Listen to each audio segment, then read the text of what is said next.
Film Autopsy. Whoa, baby, I love that opening. This is the first time I noticed that the blood on I guess the guy that Van Damme hit, it looked like Campbell's tomato soup. It was orange. It was all orange, or Chef Boyardee sauce. Yeah, there you go. There you go. I was like going, wow. And I'm also very, very glad you showed that. I got to see the opening. I love the opening, number one, but also it explained to me another thing about the Acolyte that I didn't think of until I saw that opening trailer.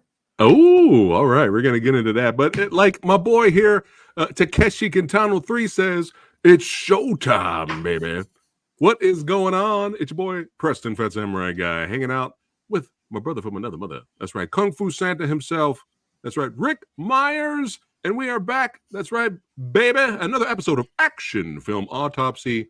Oh, yeah. And we have a plethora of awesome shows and, well, hopefully awesome. We'll see, shows and movies. It's a packed show. Yep. Yeah. And we're gonna have a blast like we always do. Are you ready to just jump right into this, Rick? Let's do it. We're gonna jump right into it. Up foist from the best martial arts streaming service, Hi-yah, baby. Oh yeah. Check out the link in the description box. It is the best. That's right. Tai Chi Master. I saw the trailer for this and I was like, ooh, this is right up Rick's alley. I was like, all right, this looks good.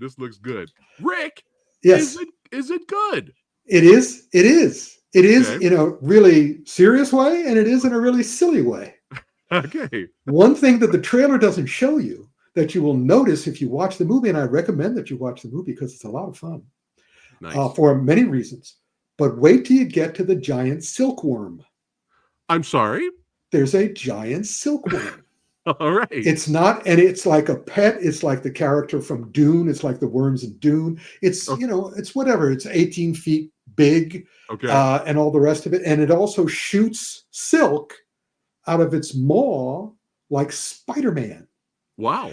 And when it showed up, but I already knew that the movie was going to be something because the opening sequence is this huge attack on this little village, and they shoot all these things out into the air, and you think they're gigantic sort of armored kites, but it turns out to be flying guys on kites, and then they come into the city and attack that way. And I'm going, okay, this is effing interesting. I don't know why it's called the Tai Chi Master, but then they introduce the hero, played by Yu Wu, the gentleman there. That's right, and that's why it's called the Tai Chi Master. It's all about the main core of the movie is him learning how to do Tai Chi properly. There are signs on the screen, like chapter 1, energy, chapter 2, healing, chapter 3, martial, things like that. And it gets really interesting. And most of the stuff about Tai Chi I recognize from having been taught Tai Chi over the last since 2001. By a Taiwanese teacher, what the heck was that?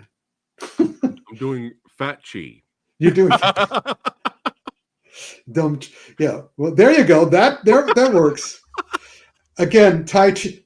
There's many different schools of Tai Chi. There are many different family styles of Tai Chi. I try to do, of course, Rick Chi, which is, and basically I don't move. I just the key. Highest form of Kung Fu is not to fight, make your enemy your friend, right? So the key for my Kung Fu, again, which is all my Kung Fu is called don't hurt yourself.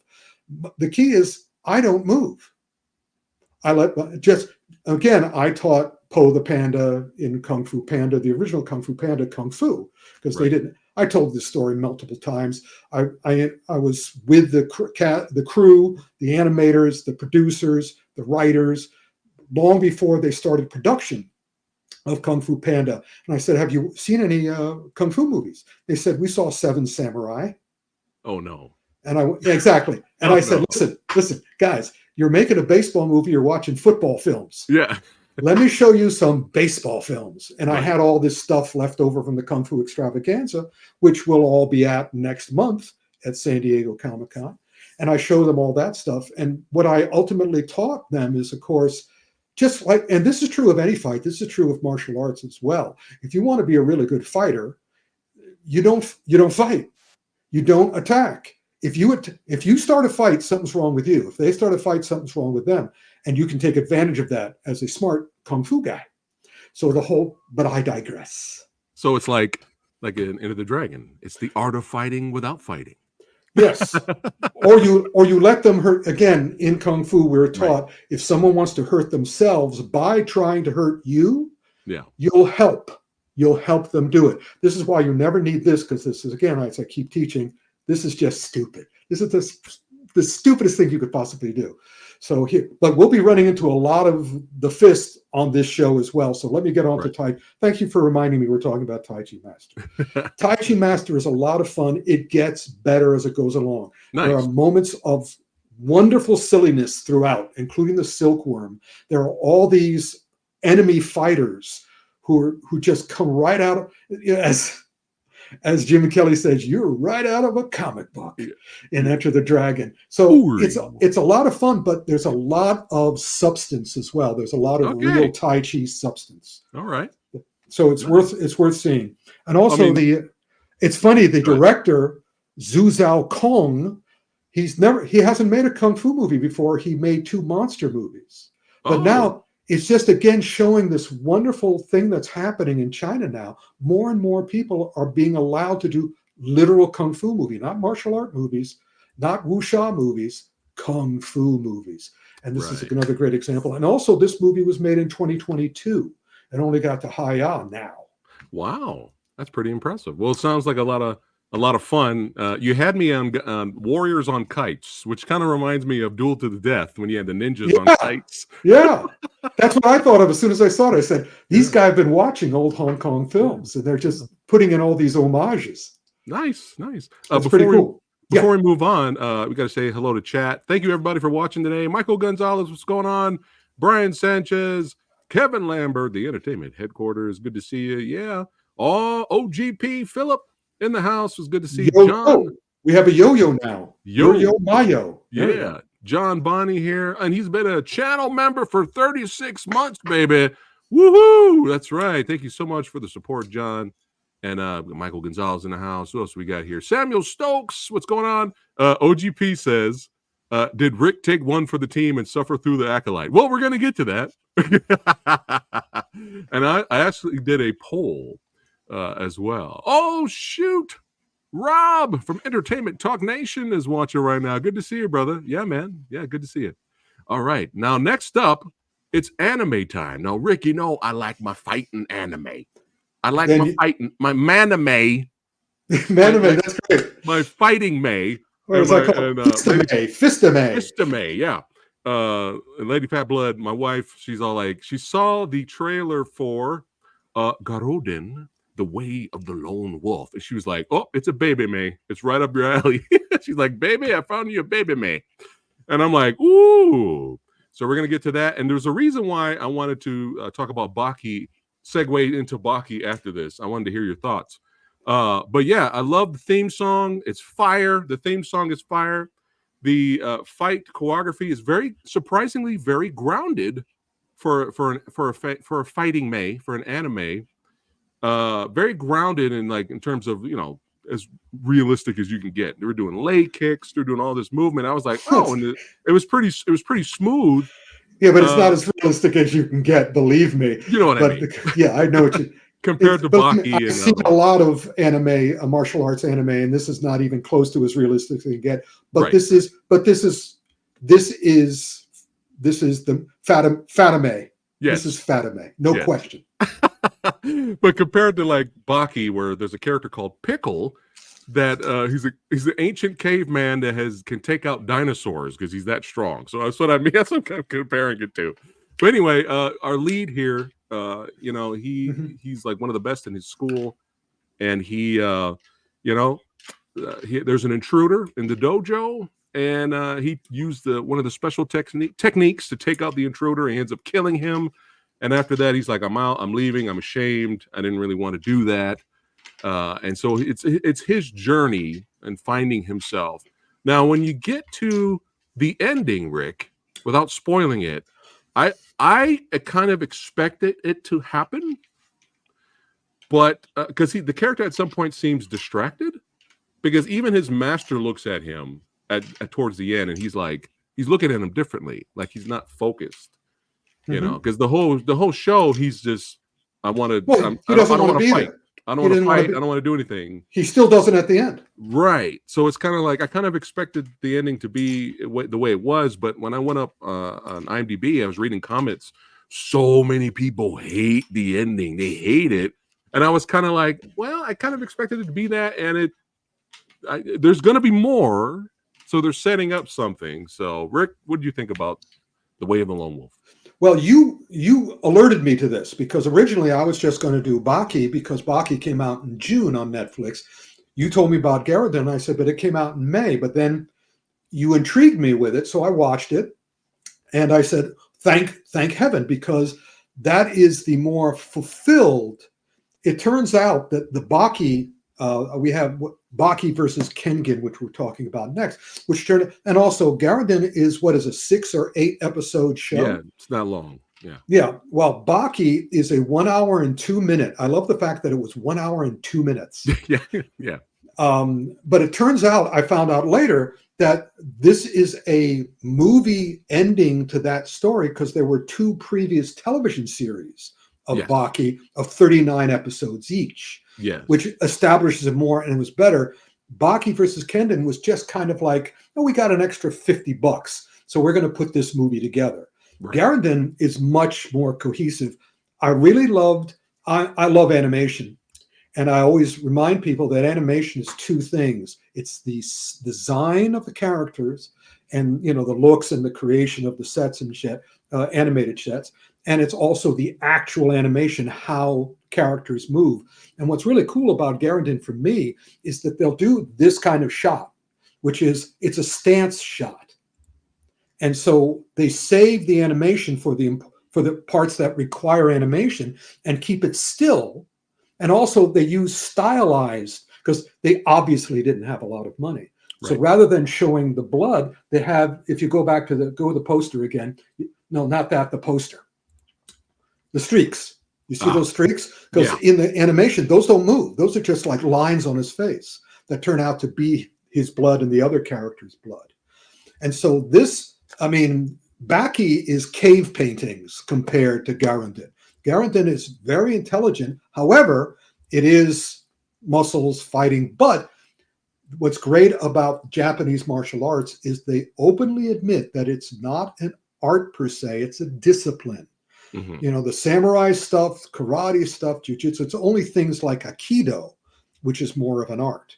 While the other stuff is they're teaching themselves to be more impressive and more powerful and more bushido. Right. So it's all very linear and all very, strikes like that. And Garouden is fighting. It's all these super muscle, but both of them, Baki and Garouden, are all these super ridiculously over-muscled a-holes punching each other. I always go back to that great line that I think Ian Hendry says when he's playing Napoleon in Time Bandits. I like watching little people hit each other. I like them hitting each other. And there's no question the Garouden Baki, if you like people hitting each other, you come to the right place. But the Japanese are so artistic, it's hard for them to make something bad. Because there's the thing that makes me love Baki more than Garouden. I admit that Garouden is better on a objective level. Yeah.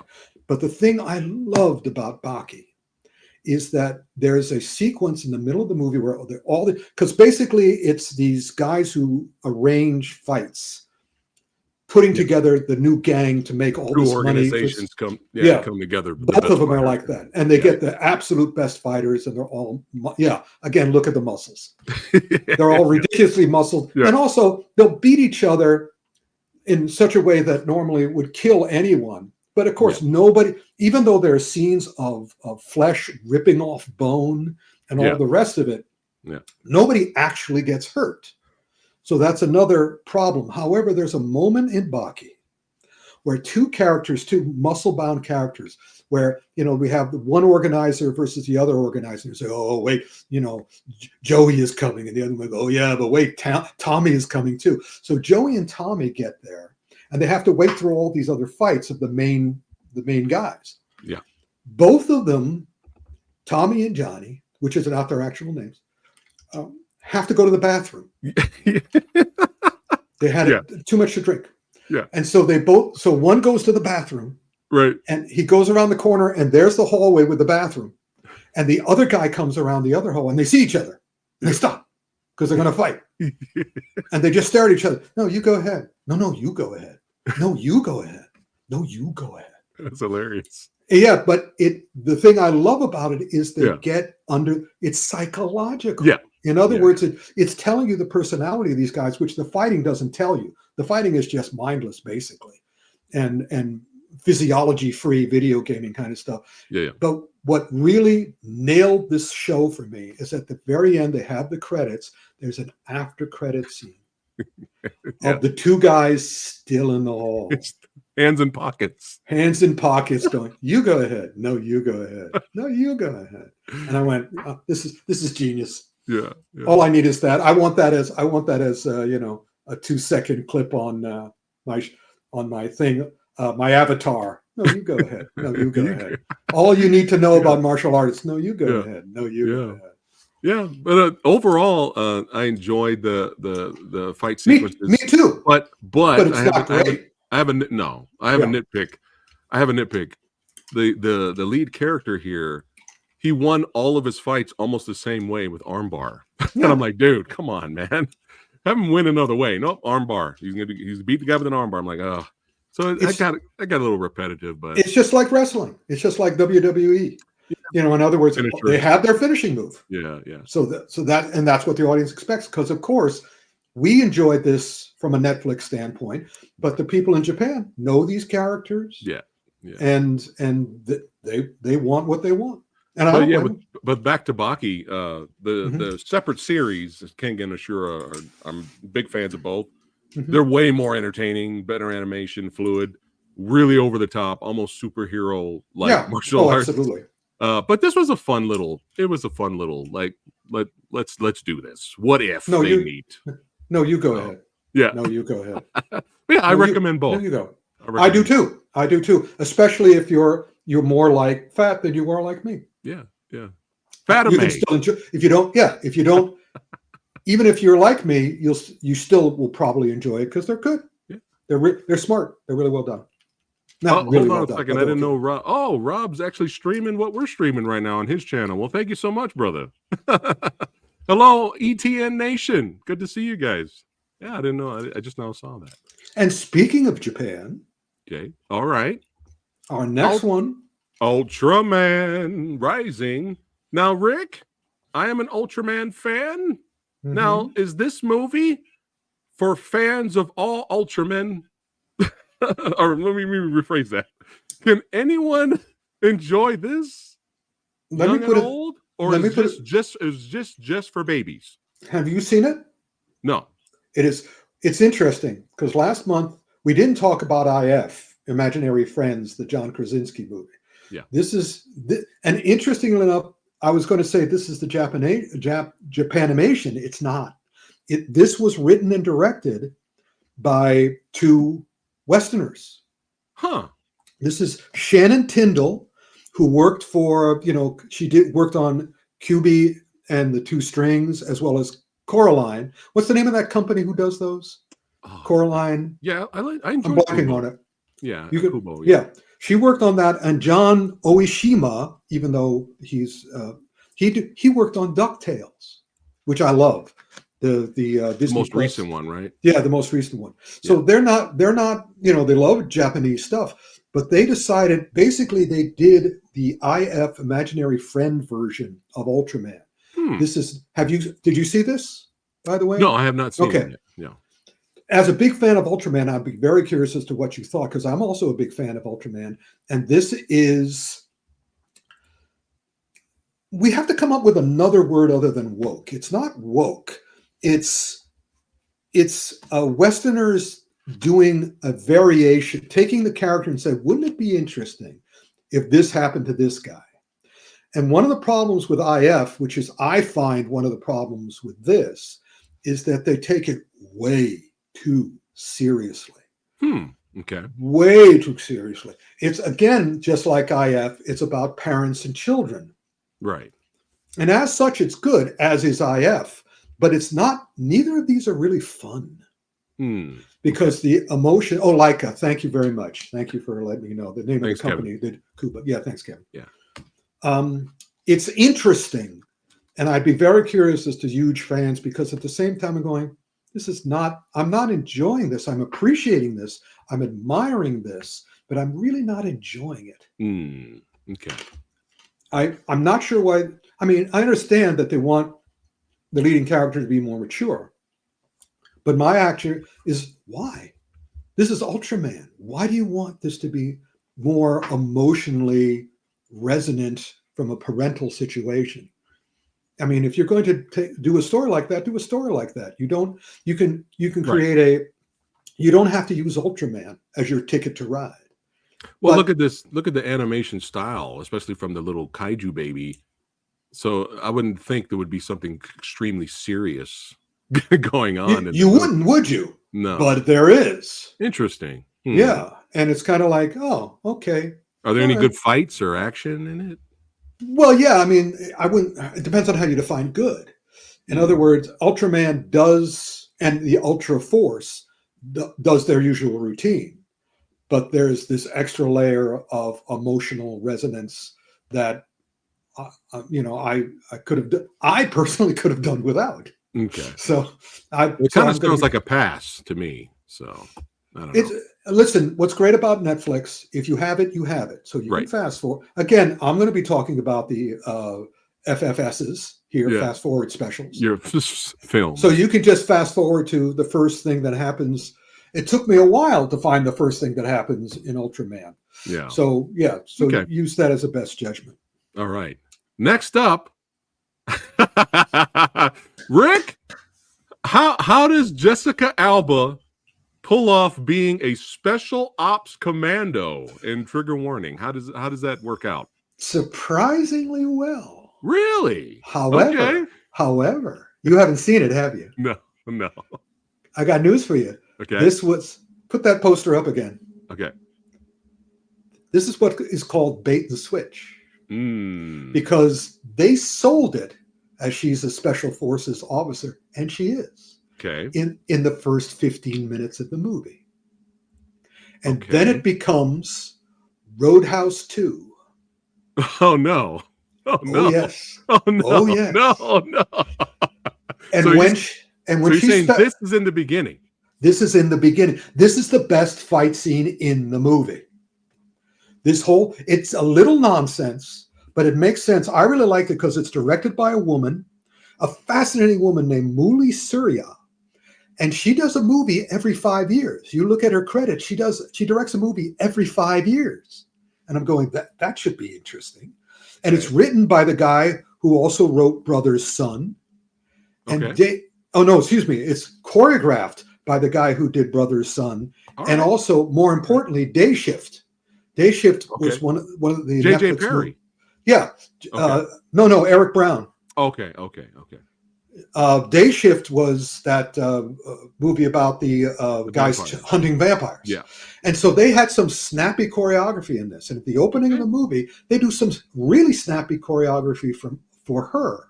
But as the movie goes on and becomes more and more Roadhouse, her skills become less and less. And at the ending, a spoiler alert, as if you should care. Right.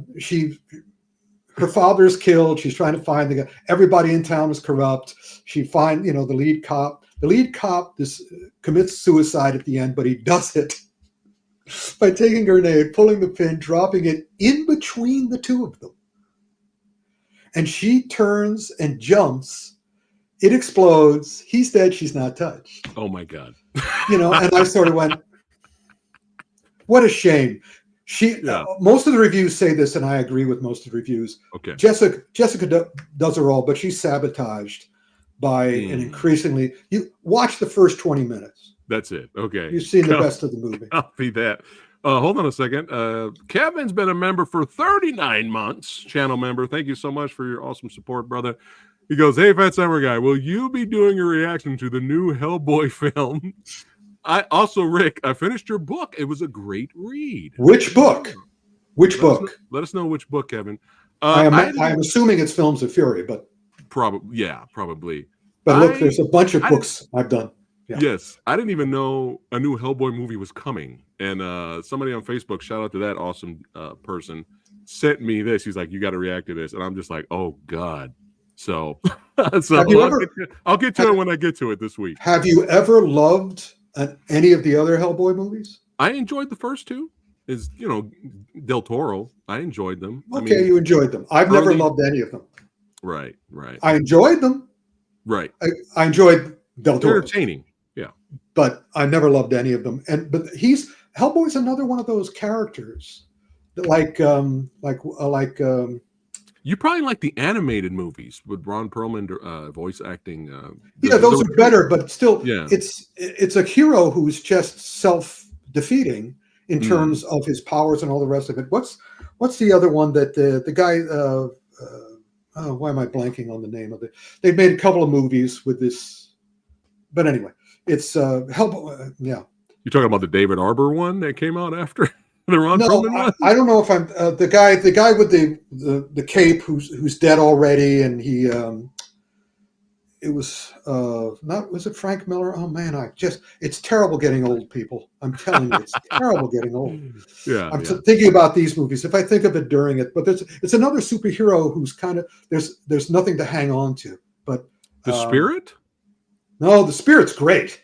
This is another guy he has a cowl, big thing. The guy who makes all the toys now, he makes all the action figures. Todd McFarlane. Spawn. Yeah, Spawn is another one of those. Spawn and Hellboy are the same kind of character. There's absolutely nothing to hold on to. Did you say the Spirit is great? Yeah, the Spirit. Will Eisner's the Spirit. Oh, I thought you were talking about Frank Miller's movie. No. The movie is horrible, but the original characters, the comics are just awesome. Right, copy that. All right, let's move on. All right, we're going to move on now. Okay. Now, this actor, I'm seeing this actor a lot. Yeah. He just pops up, and he's in that upcoming movie Twisters. Yep. I don't know if that's going to be. I don't know if that's going to be any good, but we'll. It should be fun. Hopefully. Yeah. How's Hitman? Hitman is well. Let me put it this way: there is no fight choreographer. There is no stunt arranger. There's no action coordinator. It's not an action movie. It's a Richard Linklater. Yeah, me too. It's a Richard Linklater, a comedy, drama, romance, smart movie. Richard Linklater is one of the great filmmakers. He made the Midnight series, After Midnight, Before Midnight. He made the Boyhood, not the Boyhead, the Boyhood movie, which he filmed over a series of like 30 years. Well, he's done both of those movies. And what I love about him is that basically, as far as I can tell, Netflix is going to every major filmmaker and says, if you make a Hitman movie for us, we'll pay for it. Right. What was that last one with David Fincher made a Hitman movie? Right, with Michael Fassbender, yeah. Michael Fassbender. So he had that approach. And so Richard Linklater has his approach. And of course, me being me, I loved his approach, because the approach is, the whole idea of it is that this is just a teacher who, through circumstances, is brought into a police operation to try to put hopeful hitmen in jail, guys who want to be hitmen. Okay. And he does that actually, what they're trying to do is bring people to justice who want a hitman to kill someone. So he has to pretend to be their hitman and get them to confess that, okay, now you killed this guy this day, and here's the money. And as soon as they give him the money, they're arrested. So the reason on the poster you see all the different versions of him, because he gets into it. He starts creating the hitman character specifically for the person they're trying to arrest. to get Okay. them into it. But Yeah. as he says, but he winds up falling in love with a woman wants her because she wants to hire him to kill her boyfriend slash no, I think it's her husband because he's abusive, he's horrible, he's a terrible man. And so he realizes that she's not doing it like all the other scumbags. So they start having a relationship. But what's great is he has this wonderful talk with her, and he's saying, "Look, there are no hitmen. The only hitmen you ever see are in movies. That's not real. I mean, the mafia kills other people." And I just love that approach, which is, yeah, because, my attitude, according to the movies, every 25th person is an assassin. Everyone Right. living on the earth right now. Two out of 8 billion, 2 billion people are assassins according to the movies. Right. So this is a movie that says that's bullshit. But by the end of it, something happens, and again, the whole movie made me go, It's not action per se, but okay. And I won't. Unless you want me to get. Does anybody? Everybody vote. Does anybody care for me to? For spoiler alert. Spoil it. At the end of it, he is a Spoil it. hitman, and so is she. She's a hit woman. Really? Yeah. Okay. All right. And they never do it again, but they don't need to do it again. But they do it here, and I love that attitude of that justice, which is, no, we're doing nobody any favors by letting this person live. This guy is an awful human being. So yeah, let's put him down like a dog. And they do. Okay. And again, they Nice. do it. They do it they do it smartly. They don't do it stupidly. That's another great thing about all the characters have a sense. That's another thing I love in these movies. In Trigger Warning, nobody has a sense of humor. Nobody has a sense of humor. This guy and this woman, one of the reasons they're made for each other, they both have a sense of humor. And they use their brains. So that's, it's worth seeing, even though it's not an action movie per se. Here's what we're going to, because we're going to get into several movies about this. It's action of the mind. It's mind candy. It's not eye candy, although there's also eye candy in this. But it's food for the mind. It's action for the mind. It's really good. Right. And speaking of that, now I love my shark movies when they're good, and I love my shark movies when they're good bad. When they're schlock but entertaining, I can enjoy them too. But if the shark movies are bad, then I'll pass. There's more bad shark movies than good and good bad. Yep. But Under Paris, I am intrigued, Rick. When I saw this on your list, I was like, ooh, I didn't get a chance to watch it yet, but I got to watch it with Lady Fat Blood. We love Jaws and all that stuff, but I put it in the queue right away. You got to see it. So, okay. Oh, man. I'm excited. I heard friends of mine were saying you got to see it, because I wasn't planning to see it, because I figured it was just going to be a ripoff movie. It is not. It is very much in the spirit. A wonderful thing happens again in the first 15 minutes that made me go, oh, I see where you're going. I see where you're coming from, and I see where you're going. And the main character, they don't show her on the poster, right? It's just a shark on the poster. It's that's right. You're absolutely right. Wow, that's high praise. Oh, absolutely, no question. But I was going to say, and see if you noticed this too, sir, that the leading character is an oceanographer. She's not in the poster, but she's the main character. She's dealing with these sharks and the shark school, and because she's dragged. This is in the first 15 minutes, first half hour. Oh, you there? I agree with you, man. Okay. I thought it was the best one. But there's a wonderful shout out to Jaws in the first 15 minutes, where the leading character is dragged down into the depths. And in order to survive, she has to get to the surface fast enough. And you know what happens when you go too fast getting to the surface? You get the bends, and she rises out of the water amongst all this plastic garbage, because the first sequence happens in these floating islands of plastic garbage that are all over the world. Yeah. And she comes out of the water in slow motion with her mouth gaping with blood pouring out of her face. Wow. And I'm going, they're doing the poster from Jaws. Right. They did the poster from Jaws. But she's the character. And as the movie goes on, spoiler alert, it turns out she's not the hero. The person on the right is not the hero. The thing on the left is the hero. Oh, what? The whole thing, Interesting. the whole thing turns into a disaster movie. Oh, But the okay. sharks are the protagonists, because basically it's a movie where the French are saying, you know what the problem with the world is? Humans. So we're going to have a character, ever since Jaws, sharks, of course, have been treated like shit. Because Right, right, okay, right. we got to kill them all. So this is the shark revenge movie. I'm not hating that, This actually. is the Jaws of the revenge, and it's really done well. And again, I've given away too much already because there's all these surprises, all these smart little moments, all these Right. surprises. It's the filmmakers looking at the audience going, you think we're a ripoff of Jaws? Well, guess what? We are, but we're doing it our way. And we're going to do it. So if you come along for the ride, you should have a good time. And if you like sharks, you come to the right place. All right. All right. Under Paris, baby. I'm down. I am down. Now, the reason why everyone's watching, the reason why everyone's here right now, we're going to get into Star Wars, The Acolyte. But before that, I did a poll just for fun on the community post here on the YouTube channel. And I posted, I said, well, just for funsies, what is the worst live action Disney Plus Star Wars movie so far, or at least the most, at least the most disappointing? And look what won the post there. The Acolyte won. What could it have been? Well, I of know. course, Book of Boba Fett's really close.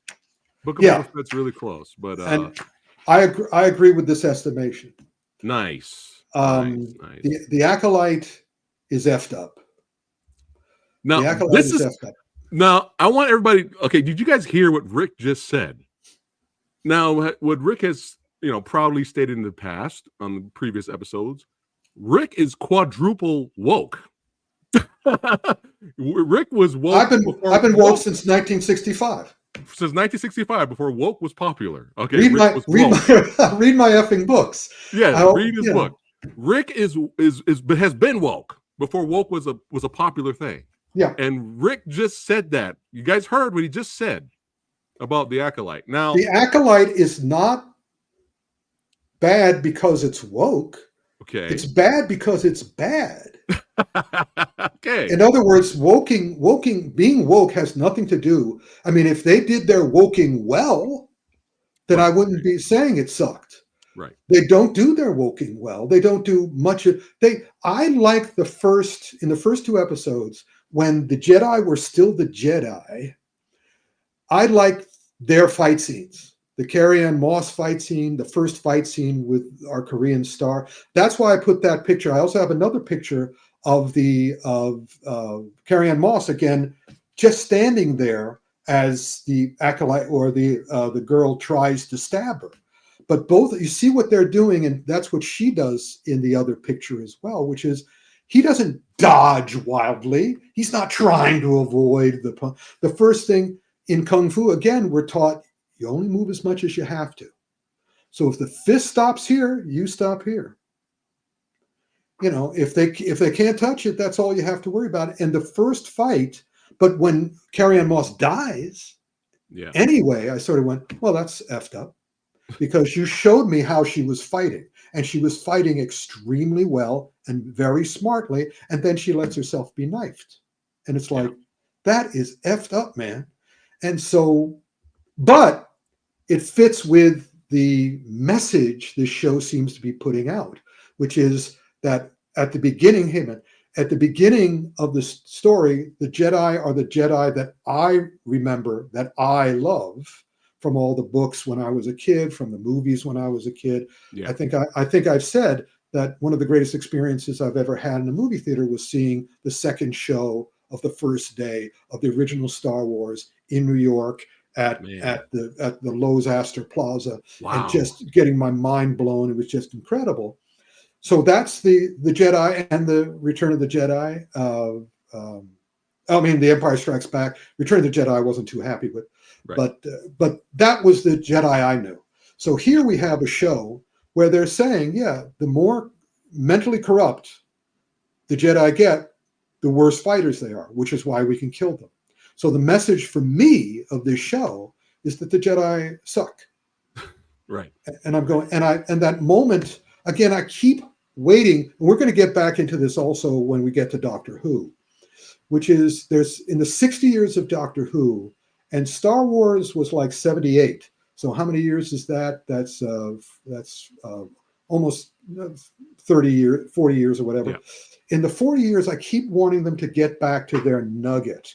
And the nugget in Star Wars was we have to bring balance to the Force. There's a big moment in the Acolyte where he says, I've accepted my hate. What have you done with yours? And I looked at the guy and said, well, answer him. They don't.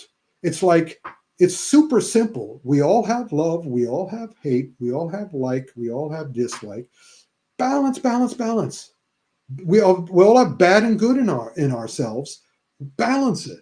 But this show is all about, how scummy the Jedi are. And it's like, well, I don't have time for this. And also they stopped fighting well. There's some really cool lightsaber battles. I heard the last lightsaber fight was like the best, I guess. It is and it isn't. Because in other words, I used a word that I hate, which is cool. I don't like fights that are cool, because it's just like a director or producer saying, oh, it's a roller coaster. You'll love this action movie because it's like a roller coaster. It's a thrill ride. And that's their definition of it's brainless. Right. And when they say it's cool, that means it's cool looking. In other words, when they were making the movie of the original series of the Avengers, John Steed and Emma Peel. Right. Yeah. They wanted John Steed to be cool. I said, no, you don't want him to be cool. You want him to be charming, because that's emotional. Cool is surface level. That's what 80% of Hollywood producers are into, surface level. Trying to talk, saying that they're making a movie for an audience when they're actually making the movie for themselves, and they're talking down to the audience because they don't know the audience. So again, the more I see, and I've watched that supposedly greatest,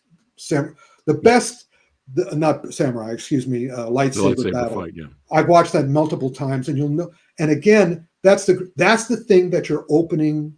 The action film Autopsy opening taught me when I was watching it tonight.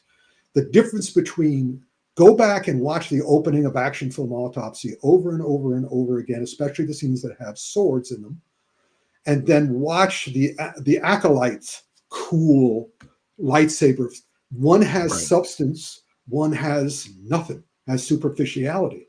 It's just flashing. And it's the difference between a performer who has been studying how to do samurai sword fighting or ninja sword fighting or Tai Chi sword fighting for decades, and actors who have been trained for a couple of weeks or months. That's the difference. One is substance, one is superficiality. And so you look at that fight scene again. What's memorable about that fight scene is that it's a slaughter, but it's not even a really good slaughter like a Sam Peckinpah film like The Wild Bunch. Yeah, it's just a slaughter. And if you watch it, it's just pretty lights being thrown around because they don't have the people being trained. I mean, the leading actor, the guy who's from that comedy show, I forgot his name, the Asian actor, not the Squid hero. Game. Yes, no, the Squid Game. That's the nominally the hero. No, the villain, the one who's revealed. Okay. He's a comedian. He's the best actor in the whole thing. Oh wow. His stuff. He hits stances. He hits legitimate stances. So did Squid Game guy. But the rest of it is just flashy because it's a bunch of people just throwing lights around. It's like being at a concert, and that's cool. There's nothing wrong with that. Yeah. But and the thing that I love heroes. I grew up in a very difficult situation, so I always gravitate to heroes, not to villains. I gravitate to James Bond and Sherlock Holmes, not Dracula. And so the thing I like least about the Acolyte is there's no one to root for. Wow. No one. Everybody, all these people are just like, could somebody just use their brain for a second? Yeah. Yeah. And and find the middle path rather than How many more episodes is left? It's not done yet. I don't care. All I'm We- going to do from now on Okay. is go to Screen Crush or New Rockstars and watch their Breakdown or whatever. breakdowns. Yeah. I don't want to put myself through it. Wow, man. It makes me unhappy. Another And crushing speaking- blow. Yeah, and Well- speaking of being unhappy, Before we get to Doctor Who, oh no, we're continuing the sadness. All I have to say is I am so happy that I don't care. I have checked out of Disney Star Wars for a while now. So I don't even care. I don't even care enough to get angry. good. So, yeah, There's enough I'm anger in like, the world. yeah, exactly. All right, Rick. I know a while back you seemed positive in the beginning with Doctor Who. What happened, Rick? What happened? What happened is that they ended the first season, and everything they set up in the first season, they basically said, "Fuck you." Oh, In other words, it became I'm not a fan of Lost. I liked Lost when it started, but by the end of the first season, I stopped watching it because I knew they had asked so many questions and set up so many mysteries and did so many setups. I said, I'm going to wait till the last season and see if they pay off any of them or if they answer any of them. And they don't. Certainly not satisfyingly. right. Far from it. Doctor Who is setting up the whole season. And then in the last episode, they do a Rise of Skywalker. Oh, yay. The whole idea is that the new companion has some mystery about her. And they're trying to solve the mystery. And as the show goes on, she can make it snow at any given point. She can go through time. There's all sorts of things she can do. And at the end of and each of the individual episodes were pretty good. Okay. Actually, very good in some cases. But the whole first season was all about the mystery of her. And at the end, it's kind of like, no mystery. The snow thing, we're not going to explain it. Wow. We're not going to explain it. And what's great is that my favorite YouTube channel for the Doctor Who stuff is called Who Culture. And they did the last episode. And again, yeah, we liked it. We liked it. But then the next day, there was a new video going, wait a minute. It hit him. It hit him late. Because the whole story does not work at all. It doesn't work at all. And also arrogantly. This episode, boom, bubble, and whatever the next. Each of the individual episodes, except for the very first episode, which really makes no sense at all, and I'm not sure why they did it. Each of the individual episodes are pretty good, but the overarching story that connects all the episodes, it was really a complete screw you. And they've already filmed the second season, so I'm afraid it's going to continue. But at least it's better than the last iteration. He's great, she's great, beautifully made, but the overarching story is very unsatisfying, very disappointing, very insulting. And if I get to meet the Russell T Davies, the showrunner, I will tell him so. The other thing that really upset me is that Shooty guy, he's terrific.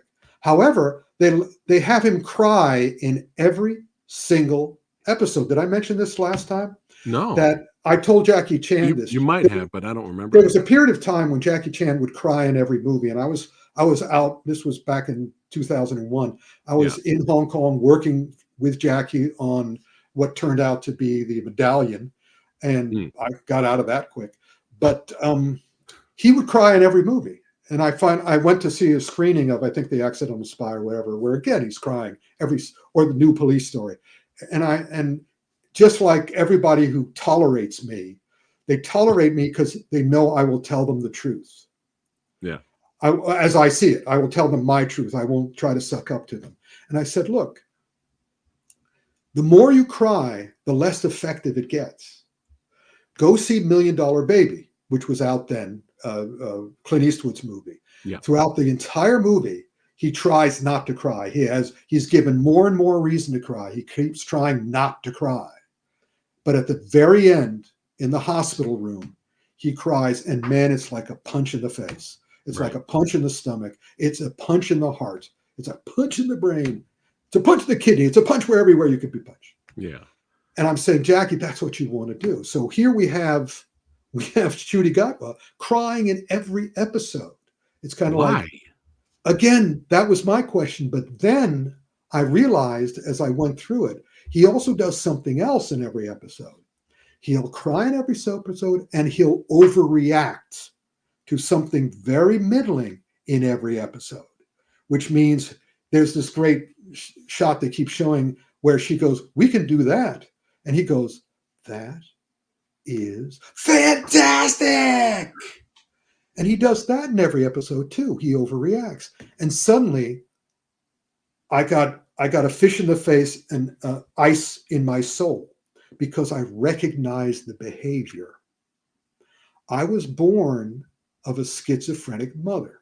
My father took me away from her before I even was aware, but the things happened in my first 3 years that I will never know, and it has affected my entire life. What are you going to do? But he then married someone who turned out to be manic depressive. I recognize the behavior. The new doctor is manic depressive. The series is schizophrenic. And that's just what I needed. My first mother is schizophrenic. My stepmother is manic depressive. Doctor Who is a schizophrenic base with a manic depressive hero. I'm going, oh no. Wow. So yeah, he's wonderful. I hope they recover. I hope somebody speaks honestly to Russell T Davies and says, "Come on, man. Yeah. Treat him the way Doctor Who should have been treated. Treat him the way you used to treat Doctor Who." And also because he's ripping off the Rise of Skywalker by having supposedly the leading female character being born of a mysteriously powerful person, but then they turn it into just a normal person. Then they turn it back into a powerful person the way they did with Rey and stuff. I'm already exhausted. Yeah, I think he's trying to get revenge. I think he's trying to sabotage Disney. Or why else would he take something that didn't work with fans in the first place and do it again to the Doctor? Oh, you bastard. So anyway. Are they planning on more seasons with? Oh, yeah, they've already filmed the second. Okay. It's the second season is finished, and I think they're filming the third season now. So fingers crossed. The ratings aren't good. Oh. And I'm going, I wonder why. Yeah. You make something unsatisfying, and we'll find out the reason why when we get to our next subject here. All right. Dragons be in this house. House of the Dragon, season 2. Season 2. They're taking. I know you enjoyed the first season. It's a great show. It's an amazing show. And what's great, it's what's amazing, and this is what's bringing my main point for this whole episode, which is that, again, in this show and House of the Dragon, too, there's nobody to root for either. There's nobody to root for either. Okay. There's nobody I can love, but everybody is fascinating. And it is so well done. And they're also taking revenge for the final season of Game of Thrones, which didn't work at all. So they are following George R.R. Martin to the word, to the letter. Good. They're emotionally honest. And even though the characters are not, nobody is a hero. No, there's nobody to root for, but they are honestly that way. They're understandably that way. And they're fascinating. They're all, because I don't care about any of them, except in the first episode, there was a battle. It was one of the great sequences in terms of the filmmakers using their brains. They had a Civil War situation where one twin is assigned to kill, one twin is assigned to protect. And they wind up fighting each other. And the one who's assigned to protect wins and then commits suicide because he's killed his twin brother. Oh, wow. And again, bam, right in the heart. And I just was going, you guys, you know what you're doing. You're doing it extremely well. The acting is all exceptional. I love Matt Smith, who was one of the last great Doctor Who's. He was great, yeah. So he's a great Doctor. And he's great in this. It's highly recommended. As an example, we'll get into, remind me if I forget, we'll get into why is one show which doesn't have anybody to root for terrible, and why is one show which doesn't have anybody to root for great? I will explain as we get to the last thing we're going to be talking about this episode. All right. We're on a roll here. Next up, now, I am a fan of the first two. Mm-hmm. The third one disappointed me. The third one had its moments, Yeah. but I hated what they did with Will Smith's character in the third one, which was garbage. I was not happy with the third one. I do not own it on Blu-ray. Mm-hmm. But then I saw the trailer for this one, Yep. and I was like, okay, Martin looks like he's awake. He looks like he's awake this time. He also looks like they're he's... trying to get a little clever with the action set pieces, at least Yep. with the camera work. I'm like, okay. Yep. So, well, Rick, Bad Boys Ride or Die, the fourth film. It's made by the same people who did the third film. Okay. Which is I'm looking at the wrong thing. Adil and Bilal. They're double. They also made Batgirl, the movie that was canned. Oh wow. They also did Ms. Marvel on Disney Plus. Let me put it this way. They're having a lot of fun with this movie. Okay. And I had a lot of fun with it too. There's all two. Right. Now, Martin Lawrence looks ill. He looks awake, but he also looks he looks like he's been having a lot of Botox. Is he ill? I don't know. Apparently he's there's little hints of MS. There's little hints. And also the way I'm going to be fascinated to see how you feel about the way they treat Will in this. There's a moment in this movie which is a lot like the you go pee. There's a moment near the end of this movie which is so smart on the part of the filmmakers because the Will Smith character in this movie has PTSD. He keeps freezing up. Every time he should save the day, he keeps freezing up. And it's really cool because that was one of the things that I teach whenever I teach film class. When I did my lecture to Disney about the art of screen action, as an example, I always say in the first fight, have the hero hit in the chest. Then he goes to the doctor, which is something heroes don't do, of course, because they're all invulnerable. And the doctor says, "Oh, your sternum is broken. It's cracked. It's not broken. It's cracked. If you're hit there again, it'll break off and go into your heart and it'll kill you." And what's great about that is that it instantly involves the audience in the fate of our hero. Because for every single fight that happens for the rest of the movie, you're watching him. Is he going to protect himself? Okay. You're watching his sternum. Whenever something comes out of his sternum, you're, as an audience member, oh, look out for that. That's creating involvement. So his PTSD, it's not done as smartly as that, but it's still done well. And also, it also gives Martin Lawrence something to do because he keeps on going, snap at it. Okay. So at the very last instance where, it's like his wife is about to be killed, Will Smith freezes. What does Martin Lawrence do? Cosmic karma. What does Martin Lawrence do? I was going to say Martin Lewis, Dean Martin and Jerry Lewis. Right. Martin Lawrence. What does he do? Think, Fat. What does he do? What's the biggest thing that Will Smith is known for today? Slapping. What does Martin Lawrence do? No, he slaps him? Bam! It's a great moment, and I swear, watch Will Smith's reaction. Because it's kind of like, at first he's surprised, and then he was like, there's this look on his face like going, oh yeah, I deserve that. I thought that was just funny. Flatly brilliant. I just thought that was awesome. And then, of course, he gets to go boom. He gets to get the gun. Do it. So I think you'll enjoy it. I enjoyed it because the filmmakers are sort of like going, we got nothing to lose. Because Will Smith and Martin Lawrence kind of went, do what you want. And they went, we will. All right. It sounds like it's a lot better than the third one. That's all I needed to hear. I hope you agree. Yeah.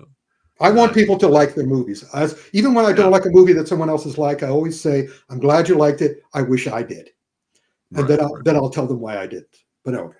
Now next, speaking of that, up, yes, the first of a 4-part. maybe Saga. more. He originally wanted to do 9. He originally wanted to do 9 9. parts. Yeah. Oh my goodness. Horizon, the American Saga, Part 1 here has dropped. You know what I find to be so funny, Rick? What's Is that? every time we have a Western come out that gets a lot of buzz, the first thing they always say, and this happens all the time, you can go all the way back to Quigley Down Under with Tom Selleck. They always say, the Western is back. They always say that. And then it disappears and it goes away. But I'm a fan of the Westerns. But with this movie, Rick, is the Western back? Yes, it is. However, there's more to it than that.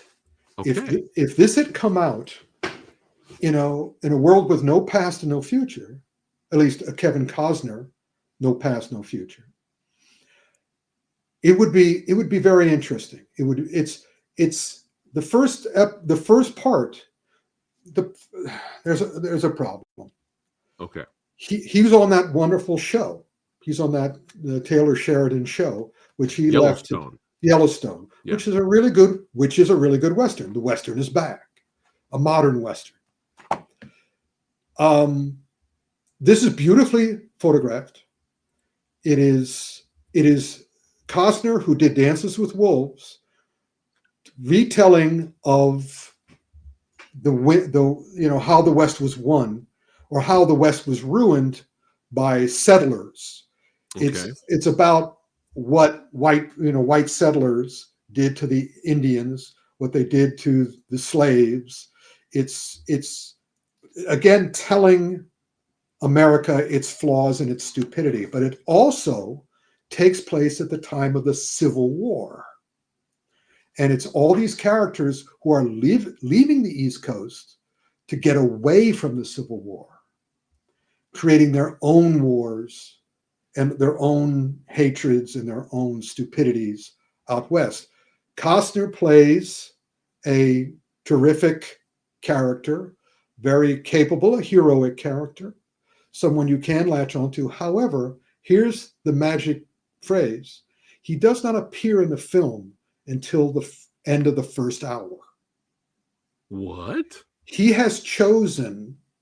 has chosen to bet it all and has not made any alternative plans. In other words, you watch this movie and you go, why is it dragging? I mean, by the time I was finished, it was like watching Zack Snyder's Rebel Moon movies. By the time I finished it, I had been I'd been re-editing it all along. Absolutely no reason this should be 3 hours. Absolutely none. Basically, you're showing disrespect for your audience. However, you're not showing disrespect for your lovers. People who absolutely adore you, there's plenty to enjoy in this. But for the regular audience, and again, I see this criticism and I have to agree with it, he didn't make a movie. He made a television miniseries into a movie. Okay. And so if he had put out the first 3 episodes the first movie as 3 episodes, 3-hour episodes, it would have been better because it would have been broken up. 3. It's still worth it, Egg. It's still worth it. It's still beautiful to watch, but understand, if you guys do the chewables or whatever, relax. Go to the Alamo Drafthouse if it still exists, and just relax. Have stuff to eat. Enjoy. It's beautifully photographed. The action is well done. Okay.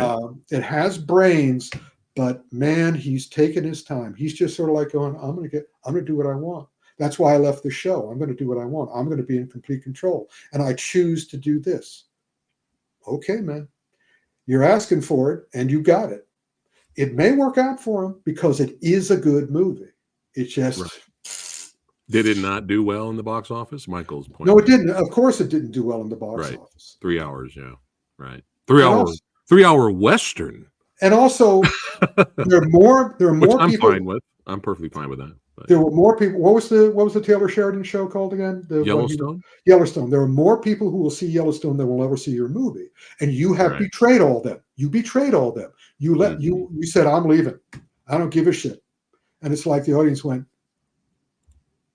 "What the hell, man?" Yeah. $5 Tuesday. That's fine. That's fine. Egg. Or wait for it comes on. Wait for it to be streaming. It'll be streaming soon if you have a good stream. Oh yeah, that's right. It'll probably be streaming by next month. Yeah. All right. So it sounds like it's well done, beautifully made. It's just and I also wanted to mention that the action is done by Norman Howell and his son Kanan. This is the first time I've seen it with. I mean, Norman is one of the great giants of stunt arranging. He's done almost 200 jobs, and he's done a bunch of them with Costner. He also did a bunch of television shows as well. So now he's working with his son. So it's kind of cool. The action is good. The stunts are worthwhile. Okay.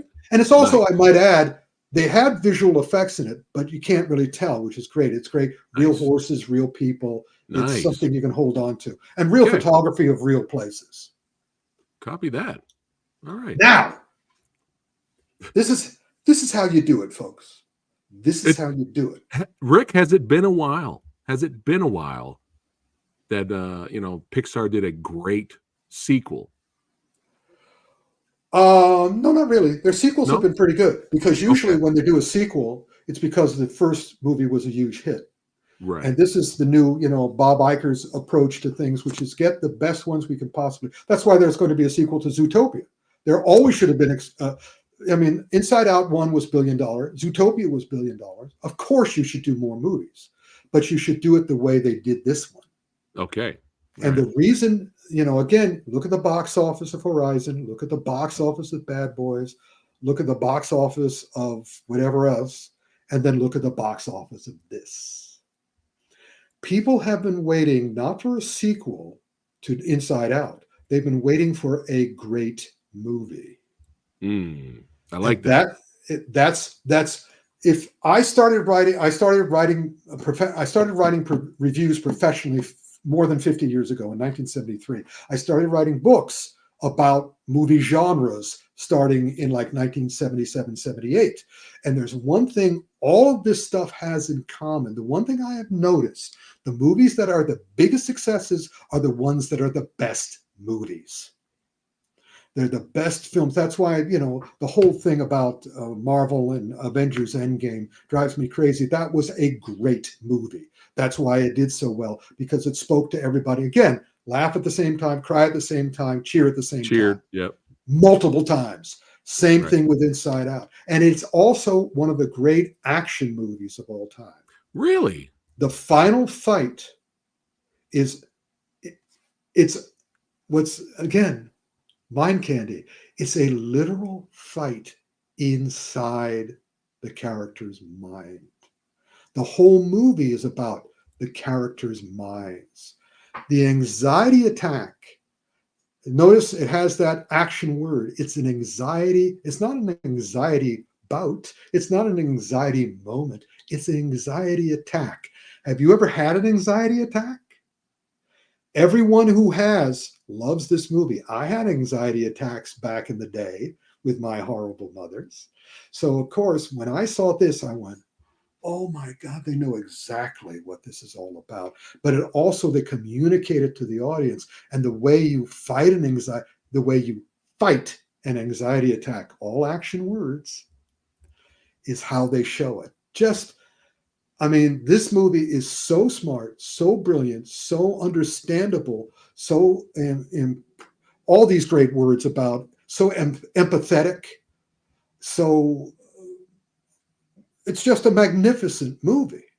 And everyone, the children, the adults, the males, the females, every color reacts the same to this movie. Nice. Which is, wow.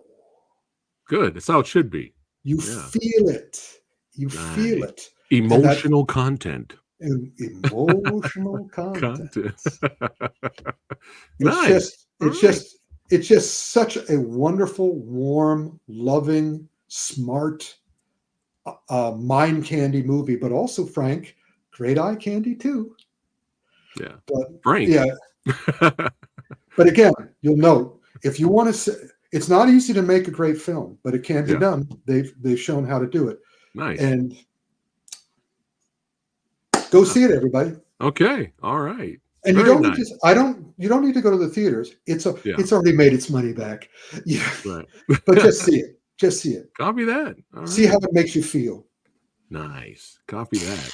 Well, before we do Rick's recap, and then we have a new segment, Ask Rick Anything, before we get to those questions, really quick, a reminder for everybody watching. Yeah. Hold on one second.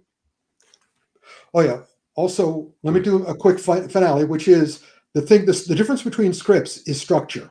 The difference between Inside Out 2, the Inside Out 2 and Doctor Who or The Acolyte is you have to structure for every. Hitchcock said, if you set up a tension in the audience, you are duty bound to release it. So for every setup, there's got to be a payoff. And it has to be, and it doesn't have to be fancy payoff. It just has to be, logical. I mean, if I do this, I want to do this. That's how you do it. You don't have to get incredibly, ornate about it. You just have to pay it off. You have to pay it off smartly. And you do it again by establishing those little things, the little crack in the sternum. Pay it off smartly, which is he finds a way. The way I do it simply, he brings in the villain, he reveals his sternum to bring the villain in. And when the villain gets close, he has learned this technique earlier in the film. Bring him down. But anyway. Or put him in an armbar. Yeah. Okay. But yeah, everybody watching, there's links below. Don't forget to... You want a piece of me? You want a piece of me? You want a piece of me? Oh, you want a piece of me? You want a piece of me? You want a piece of me? You got it! Get a piece of Rick. Yeah, it's over there. I still love the fact that Jerry Stiller does the voice of the ape, then does the same voice, but he does his own voice. Very cute. Yeah. Anyway.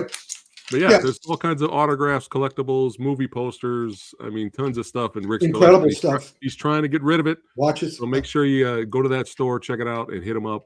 There's lots of stuff there. All right, really quickly for all you people who have come in late to the show, thank you so much for popping in, even for a minute here. We're going to get to Ask Rick Anything in a section, and I could speak of the English in a second. But it's time for Rick's recap. Here we go. Tai Chi Master, the Tai Chi Master. Thumb up. Nice. Thumb up. Yep. All right. The Way of the Lone Wolf. Thumb up. Mm-hmm. Yeah. All right. Muscle Bound Maniacs. No UP. No UP. No UP. No UP. Thumb up. It's fun. All right. Next up, we have Ultra Bland. No, it's not bland. Okay. It's just not Ultraman. Okay. It's Ultra. I don't know. You watch it. You tell me. It's okay. I don't know. Okay. But be ready for emotional stuff. Okay. All right. Roadhouse 2. First 15 minutes. Yeah. Yeah. All right. Hitman. Okay. All right. Under Paris. All right. Let's go.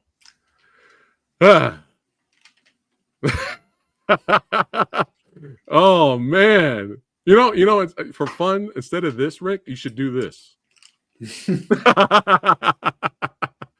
Oh boy. All right.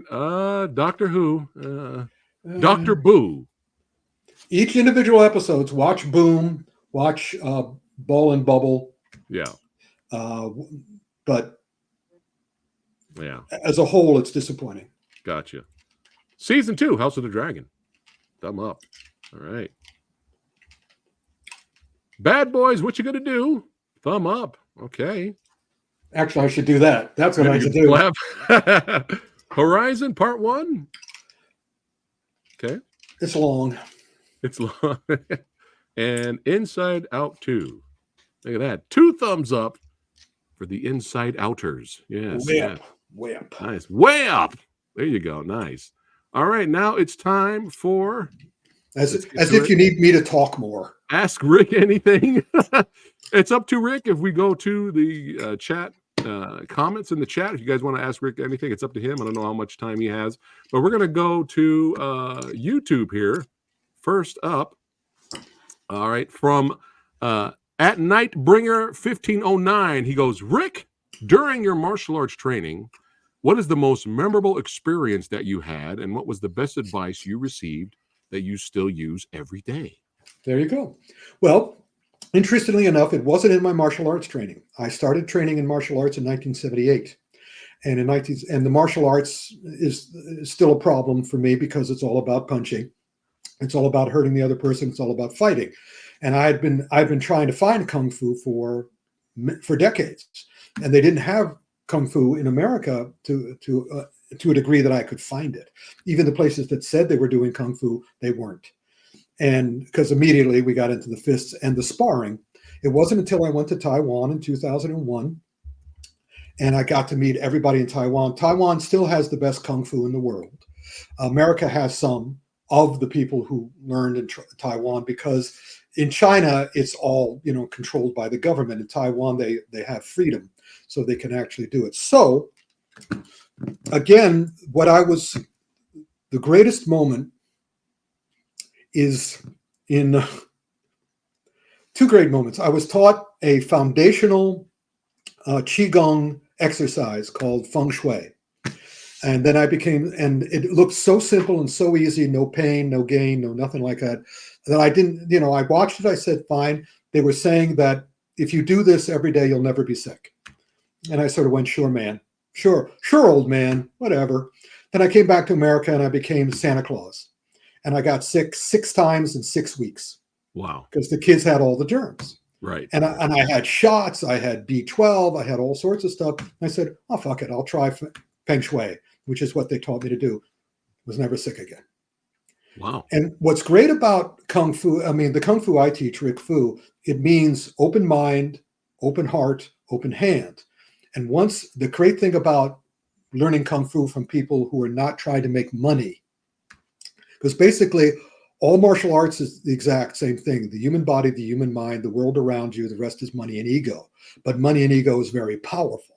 My style is the best. My style is best. They're all the same. Human body, human mind, the world around them. But they want to make money. So they're only going to teach as much as they need to keep getting money from you every week. I learned more from Rick Barrett, who's in Staten Island, and Fong Song Lee, who's in Taipei, Taiwan. I learned more in 20 minutes than I had in 50 years. Because immediately, Rick Barrett, he has a little trick. And that is, he has you stand up. He stands next to you. He says, put your hand out. He takes your hand. He pushes on your hand. And then, eventually he, really quickly, he pulls you over. He pushes you over. And I went, right. He says, okay, now do the same thing. But this time, put your finger out. Put your forefinger out. So I put my forefinger out. He couldn't push me over. And I went. And so that's the thing about the open mind. That's why we call it body-mind, not mind and body. We call it the body-mind. I've been to a lot of classes with Rick, and I see a lot of the same students, and they come in and they are taught miracles every single class. And as soon as they leave the class, their mind shuts. They stop believing it's possible. The moment my mind is open, it stays open. Now, when he did that, I knew it was possible. I didn't understand it yet, but I knew it was possible. And so at that point, he started teaching me basically the way the mind and body work together. You are all of the world is, I can't do this because I'm plugged into the wall. I can do this because I have energy inside me. You can call it chi, you can call it the force, whatever you want, but there's still energy that runs the universe. It's all energy. And he showed me that you could tap into the big chi, which is the energy around you, the energy inside you. You can make it flow, you can control it, and all the rest of it. So he did that, but he also showed me by standing in certain positions, activating different parts of my body, and most importantly, allowing myself to do it, allowing myself to believe it. I could accomplish things like he turned me into Juggernaut. he had everyone in the class gather together to push me over. But he put me in this certain position. Again, I activated my forefingers. I anchored my feet. The feet is a completely different. There's the balls of your feet. There's the bowling well of your foot. There's your heel of your foot. There's all sorts of ways you can lock. You can root yourself. You watch Tai Chi people.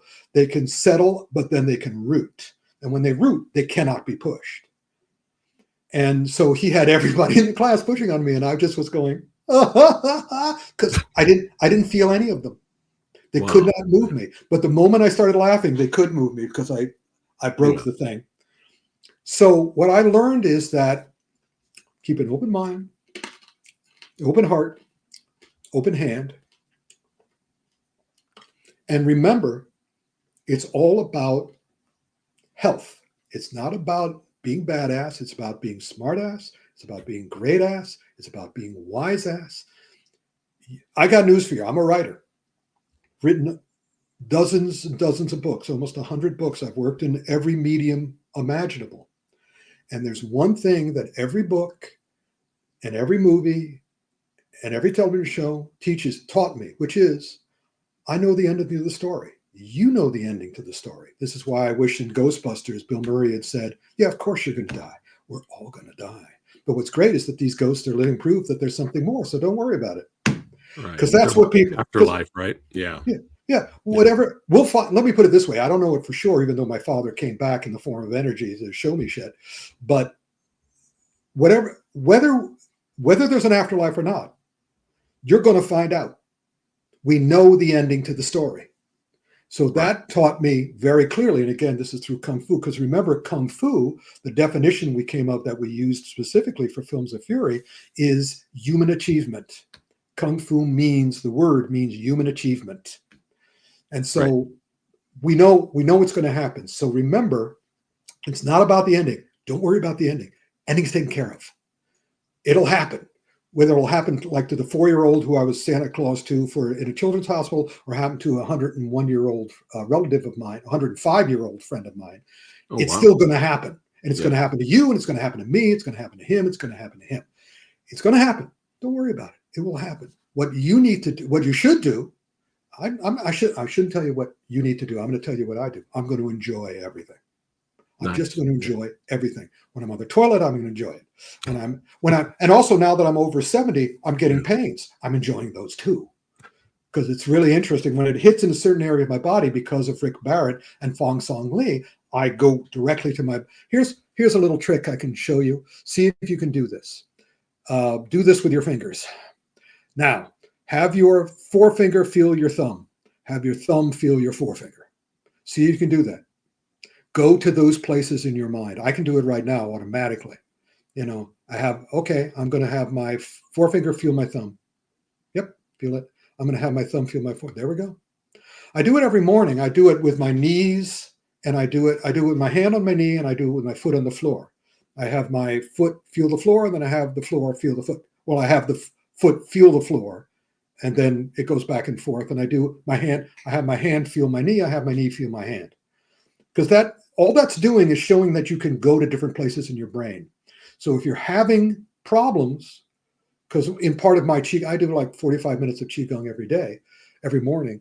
If you're having problems somewhere in your body, you can go to that place and bring love to it. The problem with exercising, it's all about hurting yourself. The problem with fighting, it's all about hurting yourself.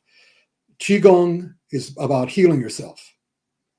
That's what I work on. And if somebody's going to be so stupid and so needy that they need to attack me, it's kind of like, it's very unlikely. But in the unlikely event, I will again do what I've been taught, which is I will let them, I'll hurt them. That's the other thing that was so awesome. My friend, I think I told you about this guy too. He always wants to push me, and I always let him push me. And when I push him, he pushes me. I push myself through him. Your energy can go right through the stuff. So all of that was proven to me, and I accepted it. I didn't say, "Oh no, it's not possible." I experienced it, and I experienced different things every day. I never get tired. I've never needed caffeine. because caffeine. I'm Yeah, I gonna know. put this, Caffeine. I'm gonna put this over here and hide it. I am trying to help folks. I'm trying to help fat, Yeah, but yeah. you don't need it. You don't need it. It's all there. I'm It's always all tired. Are you Rick, really always tired? Rick, we need to talk when off the stream. When we're done with the stream, I've always offered you to cheat. Yeah, you really Yeah. you get When we get off healthy stream, we'll talk. because you want to be happy for your whole life. Because Yeah. again, you will die. Yeah. Anyway, Well, really quick before we go to the next question, Yeah.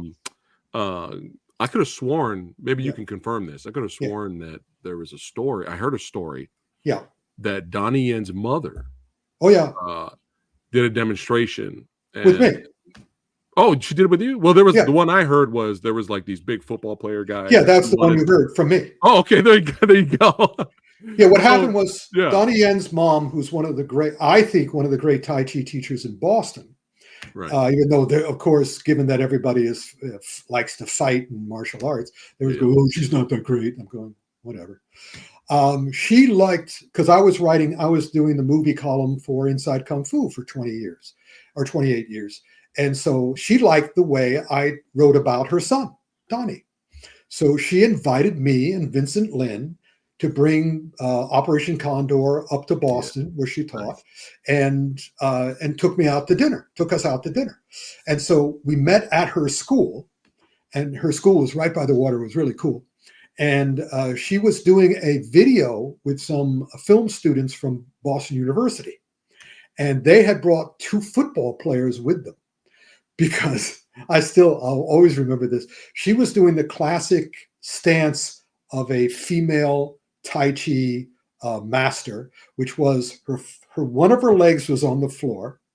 Her other leg was straight up above her head. Right. That's right. She was just, crazy. It was just awesome. And then she told the 2 football players, push probably me guys over. my size or bigger. Yeah, much bigger than her. Yeah. She was a little tiny Chinese woman. Yeah. She said, push me over. Both of them couldn't move her.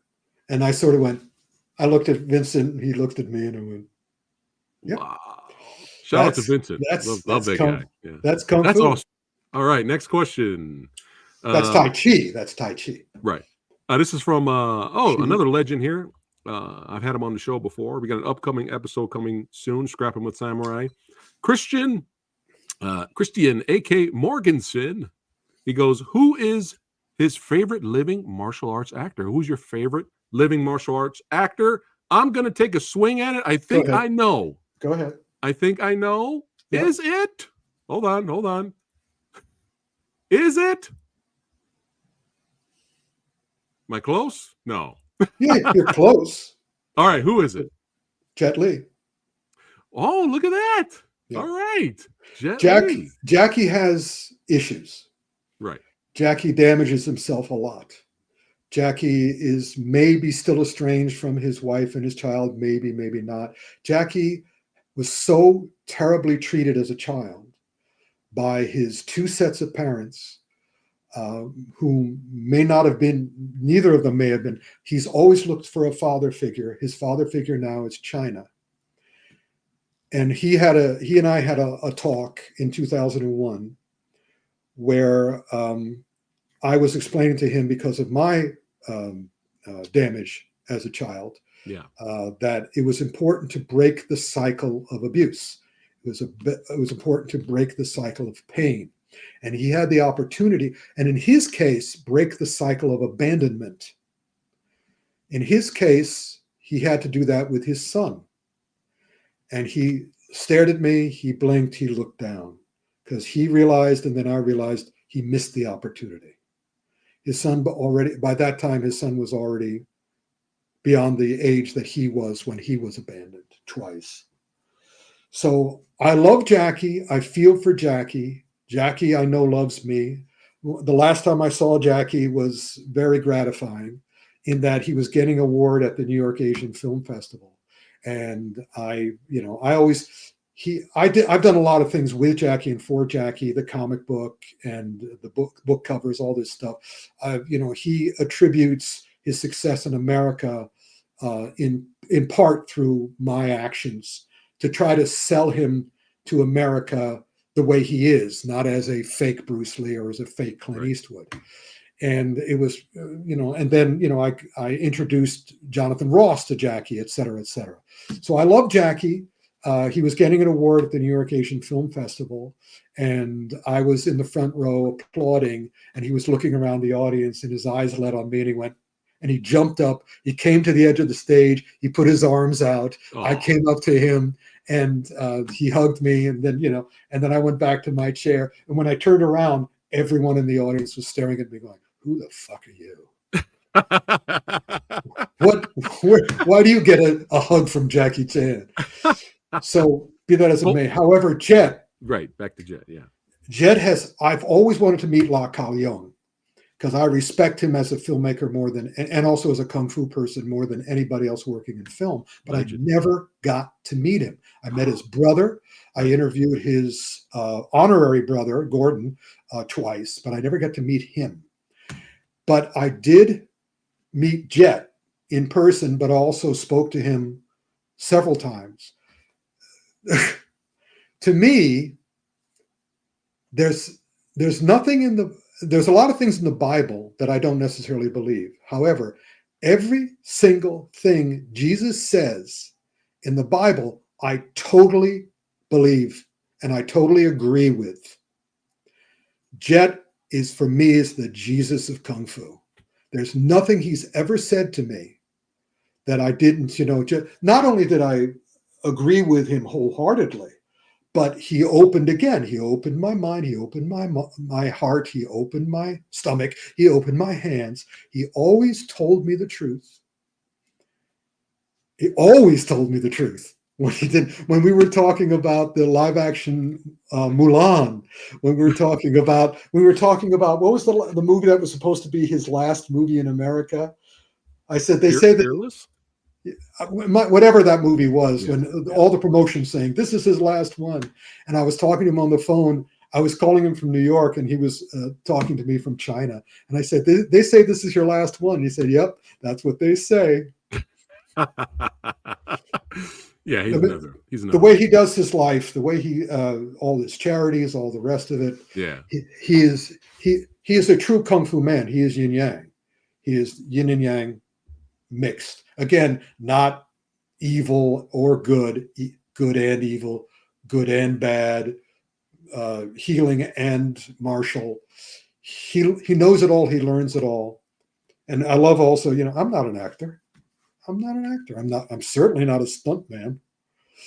So yeah, Jet Li that's right. He did say that to you. Yeah, Jet Li is the guy in Kung Fu. I have a question for Rick. Yeah. Favorite Jet Li movie? Oh, that's a tough one. For now, just off the top of your head. Once Upon a Time in China 2. Yeah. Once Upon a Time in China 2. Nice. All right, next up from F1780. What is your favorite movie of 2024 so far, Rick? Inside Out 2. Nice. No effing question. Copy that. This is from Key. Our boy here, Key Jawak. This is more of a statement. He goes, "Many thanks for recommending RRR. Me and my wife enjoyed it a lot, and I became a big fan of this movie. Any news on a legit Blu-ray or 4K release? Can't find it around here or Europe." Yeah, that's a good question. I haven't seen anything about an actual physical release. No, I have. No, I'm sure they have them in India, but right. Yeah, maybe because it's on Netflix. Yeah, that's probably why. And you can do it streaming or whatever. Yeah, I got rid of all my DVDs, all my Blu-rays, all my machines, most of my art. Again, that you can get on You Want a Piece of Me. Right. But my pleasure. I love the Indian stuff. Netflix is awesome for the Indian stuff. I love their cop movies. Their police story based kind of cop movies. Especially, I forgot what it's called, Soryavanashi. I love the fight scene at the beginning and the fight scene at the end. And the musical numbers are so great. Oh my goodness. To me, most great fight scenes are musical numbers. They're fight numbers. They're mayhem numbers. Do you have time for 3 more and then we'll wrap it up? Sure, I don't care. Okay. Rick, yes. If you could create a story for Godzilla -1 sequel, how would you do it? It's a good question because Godzilla minus one works for me because of the emotional content, and the idea of using a kamikaze pilot as the leading character is just brilliant. So it's a matter of dealing with the Japanese soul and how Godzilla represents that. To answer your question, I haven't come up with one yet that I think is faultless. That Right. is full. That is foolproof. I understand why Godzilla became what Godzilla became, because there's no way you can continue that story without being miserable. The surprise of this one is so great, Yeah. because it has emotional content and it follows all the, they had the Godzilla X Kong right afterwards. And it's kind of like, that's why Godzilla minus one works so well, because it's real. And I'm not sure how you can do another real one without being really insulting to the Japanese people. Right. Well, he's going to try. I know the director's going to try. The little trick that I would do. There is a there's a sadomasochistic underlining of the Japanese psyche. If you ever learn Japanese and you go to Tokyo, your mind will be blown. Because if you can read what actually you go into, I went into office buildings, and there were entire floors, beautiful offices that look like the headquarters of IBM or Amazon or whatever. But the sign on the door, which is only in Japanese, every single office is the most incredible perversion you can imagine. And they're all different. The building is like every perversion imaginable, and some that you can't imagine, but are available to you here. Well, no, not to you, not to Gaijin. Right.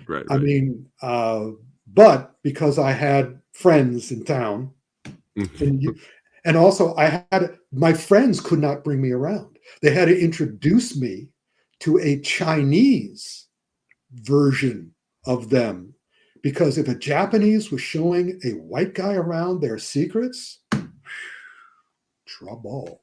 But the Chinese, who are scum as far as they're concerned, he could show me around. So yeah, if Godzilla could represent the sadomasochistic foundation of Japanese history, but I think that would only be the one I could make, because I don't mind being a prevert. I was going to do a book. For years I tried to sell the book called The World of Japanese Fetish. Yeah. And I had my Japanese author friend working with me, and nobody wanted to do it. It was too extreme. It was too wild. Well, blow your mind, man. Next up, we have a Chinese female rapper says, "Did you get a chance to watch the Logan the Wolf fan movie? It's incredible." No, but now that you told me about it, where can I find it? I'll send it to you, Rick. Oh, you've already got it? Oh, yeah, awesome. I've seen it. Yeah. It's right. Think of it as live action What If, right? I've seen it. Yeah. It's right up my alley. I'm going to be doing a video on it very soon. Okay. I don't know if Rick will like it. Hopefully Rick will like it. We'll see. So, but yeah, stay tuned, guys. I'll be doing a video on that, another reaction video for that. Last one here. Rick, if Star Wars Origins were written as a Vietnam War allegory, what allegory could you see for the Acolyte? The Emperor's New Clothes. There you go. And also, I don't completely subscribe to the idea that Star Wars was Vietnam, but no, it's more war. It's more War II. It's obvious. It's Akira Kurosawa movies, and it's spaghetti westerns and spaghetti westerns. Yeah. That's right. He only made Star Wars because he couldn't get the rights to Flash Gordon. Right. Copy that. Oh my goodness. Champ says, thanks for answering his question. We salute you, Paul Brown III. Yes. Well, this was awesome. Next time we do this, guys, I will not be last minute with the Ask Rick Anything. I'll put it up like a week before. Yeah, and also if it's too long, Yeah. it's up We to can do you. a separate. Pat. We can do a separate video. Exactly. We can Yeah, do we can do absent that film too. autopsy, and we can also do Ask Rick Yeah. Anything. Yeah, that'll be fun. All right, guys, you are awesome. Thank you so much You for are indeed. hanging out with us. Let us know in the comments below. That's right, all of you that didn't show up live with us, but are going to watch this video later. Let us know in the comments below what you thought of each series and movie Rick discussed today.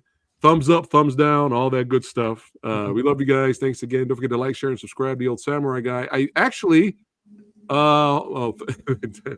enjoyed seeing you in the comments there, brother. But there's actually one more thing. Boom! Rick, is there anything you can tease us about San Diego Comic-Con coming up July 25th? It's shaping up very well.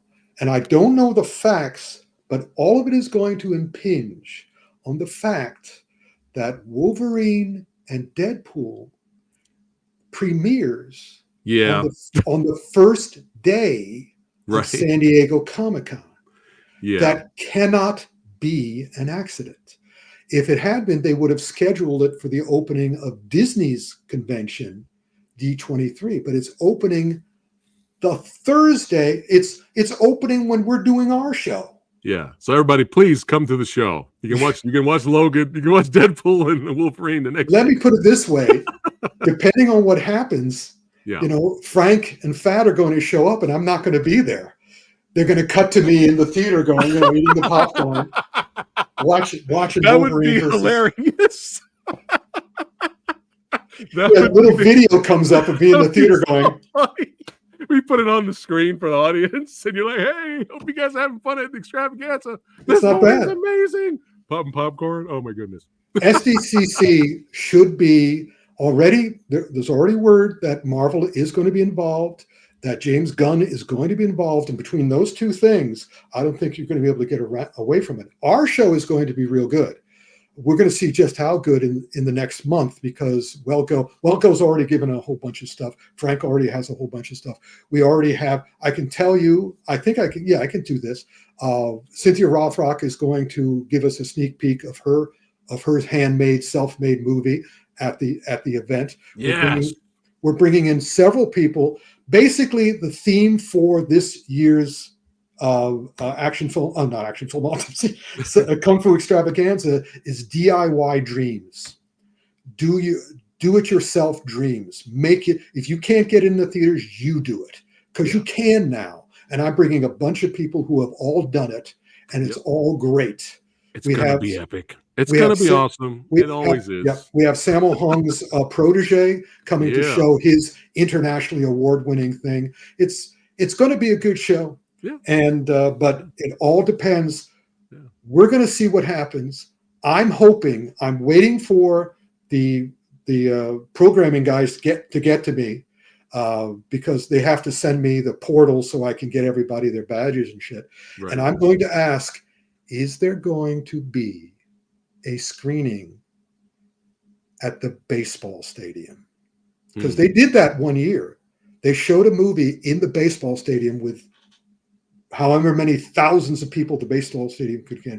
And I was just going, come on, do it on Wednesday. Do it on Wednesday. Give every program person a ticket. Let's go.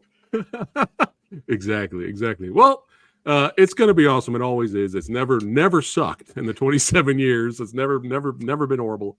It's always fun. It's always awesome having you guys there to watch. So make sure you guys show up and watch. And we're going to end it with this. Takashi says, oh, your panel is bigger for me than that Deadpool and Wolverine movie. Well, look at that. Okay, then you take over the panel. You take over. I'm going to go to the movie. I'm going to the movie. You take over the panel. Put on a beard. Oh, my goodness. Well, this is always a blast hanging out with my brother here and hanging out with you guys. Hey, I'll see you guys on the next one. We got some upcoming stuff coming towards the end of this week. And at some point this week, I'll react to the Hellboy trailer. Looking forward to that. Yeah. Looking forward to Versus, too. Maybe I should do it with Rick. Maybe me and Rick should do the Hellboy trailer. Yeah. You want to do it, Rick? I don't mind. We'll see. We'll check our crazy schedules this week. All right, guys. Take care. Keep watching movies, good movies. And we'll see you legends on the next one. Take care.